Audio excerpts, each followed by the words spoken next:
No longer a lawyer. Yeah. It's pretty big. Yeah, it's a big life change. How do you feel about that? I feel good about it now. I think it's the right thing. But there's a lot of uncertainty. Yeah. I don't know. I've been like watching the Toronto like Facebook comedy group. And it's makes me a little nervous that it's going to be like it is in Alberta. But there's just like a lot of politics and backbiting. And What's it like in Alberta? What's the Mean. comedy scene like there? Mean? What do you mean mean? very mean. Yeah, no, I mean, there's just scarcity. So people are kind of, they hold what they have very jealously. And like, there's just kind of like a lot of bullying. There's one guy that's basically retarded and everyone just shits on him on Facebook all the time. And it's tough to watch. But there's also like the mics. They always like pre-book them and you got to like DM the guy hosting. Like, it's like, why not just do a simple people come and sign up? Yeah. But they want to make it a show. Then that feels like it could be this weird, like if you're not in with him, then you don't get. Yeah. It doesn't matter how funny you are. It has to do with whether one guy likes you or not. Well, the mics aren't. I feel like it just doesn't feel like they're based on getting better. They try to make every mic like a show, which is like part of the problem of like kind of like what I've noticed is there's a way more ego with Canadian comics. Interesting. But then for like someone at the same level as an LA person, and I think I said this maybe on the last time I was on here, but yeah, it's like twice the ego and half the talent because they're not putting in as much work because the system doesn't let them, but they're also getting like to do basically shows, and then that goes to their head. So they go do an open mic set that they think they like crushed at, and they're like, "Oh, I'm the shit."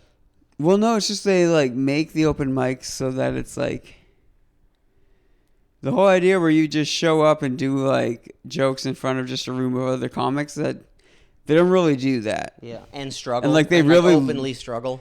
Yeah, they look down on the struggle as opposed to here where it's like, well, this is something we're all going through. Yeah. And that's why I think LA comics and New York comics are so much nicer to each other.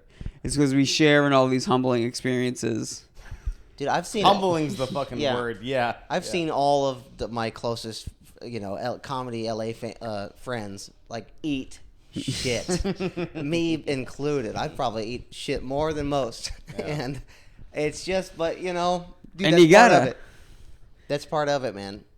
You give someone $40 when they're 2 weeks in, and they just get this different idea of what. There's no concept of supply and demand in Canadian comedy, really. Oh, Because like here, it's like, well, why? Who would pay us?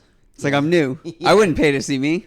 And they're like, if you're doing comedy and someone's buying a ticket, you should be getting paid. It's like, well, they're kind of doing you a favor, like putting you up. Mm-hmm.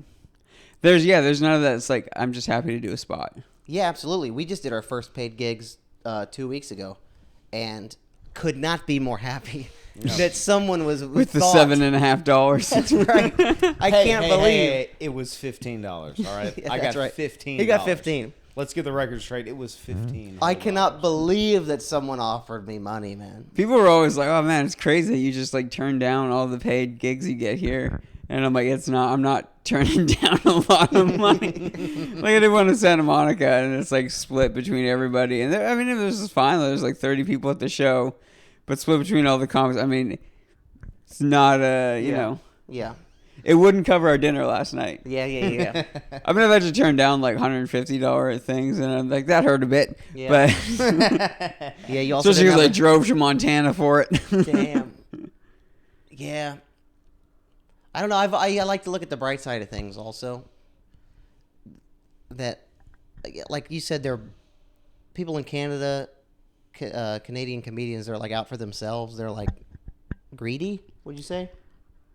No, it's just so like there's not the same comedy system in the state or in Canada.